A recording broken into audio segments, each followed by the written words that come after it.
है तमन्ना हमें तुम्हें दुल्हन बनाए, तेरे हाथों पे मेहंदी अपने नाम की सजाए, तेरी ले ले बनाए तेरे साथ। অলরেডি কিন্তু আহাদের মেহেন্দির অনুষ্ঠান চলতেছে আর এই ছবিগুলো আপলোড করেছে। সবাই তো এখন রীতিমতো বিশ্বাস করে নিয়েছে আহাদ সত্যি সত্যি বিয়ে করতে যাচ্ছে। আসলেই কিন্তু আহাদ বিয়ে করতে যাচ্ছে।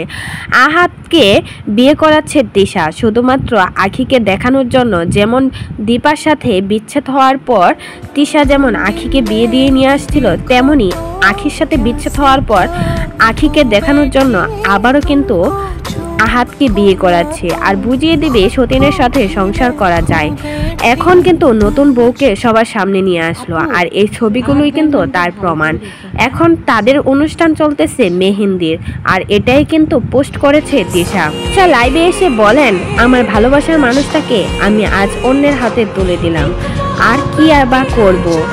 ভালোবাসার মানুষকে ভালো রাখতে গেলে একটু স্যাক্রিফাইস তো করতেই হবে। কিছুদিন ধরে আহাদ নাকি বলতেছিল তিশাকে বিয়ে করিয়ে দিতে। আখিকে বাসা থেকে বের করার কারণে আহাদকে যেন আরেকটা বিয়ে দিয়ে দেয়। এটা কিন্তু সত্যি সত্যি বলেছিল আহাদ আর এটাই কিন্তু তিশা সত্যি করে নিল। আবারও খাল কেটে কুমির নিয়ে আসতে যাচ্ছে তিশা। আসলে তিশার জন্য একটু খারাপ লাগতেছে, বাট তিশা কিন্তু এটা ঠিক করে নাই। নিজের স্বামীকে আবারও অন্যের হাতে তুলে দিতে যাচ্ছে আখির সাথে জিদ করে। এটা কিন্তু তিশার করাটা ঠিক হয়নি। যতই হোক নিজের স্বামীকে নিজের কাছে আঁকড়ে রাখা সব থেকে বেটার। সবাই তো তিশার এগুলো দেখে কেউ তো বিশ্বাস করছে, আবার কেউ বলতেছে নাটক করতেছে শুধুমাত্র ভিউজ বাড়ানোর জন্য। ভিউজ কমে গেছে বলেই নাকি তিশা নাটক করতেছে। আসলেই কি তিশা এগুলো নাটক করতেছে? তাহলে এত ঘনিষ্ঠভাবে আহাদ এই মেয়েটার সাথে ছবি তুললই বা কেন, বললই বা কেন? আহাদ আর ওই মেয়েটার মেহেন্দি, আজকে মেহেন্দির অনুষ্ঠান, কালকে গায়ে হলুদ, পরের দিন বিয়ে, এমনটাই কিন্তু তিশা জানানের লাইভে এসে। আর তিশাও কিন্তু সেট ভিডিও ছাড়তেছে, তাতেই বোঝা যাচ্ছে আহাদকে যে আবারও বিয়ের পিড়িতে বসাতে যাচ্ছে তিশা। আখিকে দেখানোর জন্যই কিন্তু এসব করতেছে। তবে তিশা একদিন হয়তো বা বুঝতে পারবে নিজের ভুলটা বুঝতে পেরে নিজেই কিন্তু আফসোস করবে, কারণ নিজের স্বামীকে অন্যের হাতে তুলে দেওয়ার কষ্টটা যে কতটা। তিশা আখিকে প্রমাণ করানোর জন্যই কিন্তু এসব করতেছে। দীপাকে বলেছিল কি করে সতীন নিয়ে সংসার করতে হয় সেটা তোমাকে দেখিয়ে দিব, আর দীপাকে কিন্তু দেখিয়ে দিয়েছে আখির সাথে কিভাবে সতীন নিয়ে সংসার করা যায়।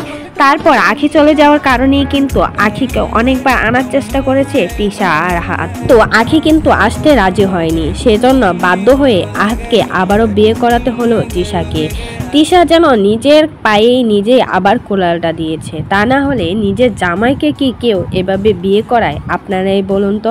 যতই টাকা পয়সার দরকার হোক না কেন, নিজের জামাইয়ের ভাগ অন্য কাউকে কোনো মেয়েরাই দিতে চায় না। অথচ তিশা নাকি আহাদকে প্রচুর পরিমাণ ভালোবাসে আর আহাতও নাকি তিশাকে অনেক ভালোবাসে। একটা মানুষ যদি একটা মানুষকে এতটাই ভালোবাসে, তাহলে অন্য আরেকটা মেয়ের দিকে কি করে আসক্ত হয় বা বিয়ে করতে সিদ্ধান্ত নিয়ে নেয়? আপনারাই বলুন তো। এটা যদি সত্যিকারে ভালোবাসা হতো তাহলে এরকমটা কখনোই করতে পারতো না তিশা আর আহাদ। তো এই বিষয়ে যদি আমার সাথে একমত হয়ে থাকেন তাহলে অবশ্যই কিন্তু কমেন্ট বক্সে কমেন্টে জানাতে ভুলবেন না আপনাদের মতামত।